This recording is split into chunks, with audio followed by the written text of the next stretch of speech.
खुसीको खबर, महावीर पुन मन्त्री भइसक्नुभयो। राम्रो खाले योजना लगेर गएपछि होइन, आफूले राम्रो प्रस्तुत गरेपछि, ज्ञान भएपछि मान्छे चुक्दैन रहेछ नि त, सरकार त राम्रो रहेछ नि त भन्ने कुरा त बुझियो। हर्क साम्पाङ यस्ता अरू एक दुई विपक्षीहरू पनि छन्, खालि औँला मात्रै उठाउने कुरा गर्ने। अब प्रमाण एभिडेन्सहरू केही छैन होइन। राम्रो काम गरेपछि होइन, सरकारमा राम्रो कुराहरू लिएर गएपछि हुँदो रहेछ त। महावीर पनि कन्सा रासोपाकै हुन् र स्वतन्त्र आएको मान्छे होइन, मन्त्री त बन्न पुग्नु भयो नि त, मन्त्री त बन्नुभयो नि त।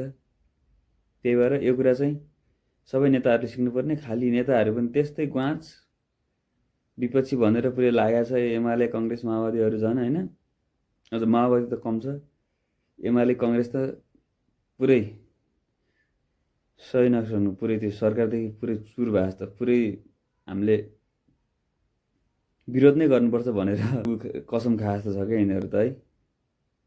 यो भएन, हर्क साम्पाङजीले चाहिँ यो सिक्नुपर्ने छ। अनि अर्को कुरा, सुदन गुरुङजी ब्याक हुनुहुँदैछ है। सुदन गुरुङ अब कति नम्बर आउँदैछ, 11 12 कति पुगेको छ रोल नम्बर होइन। आउँदैछ है। जय नेपाल।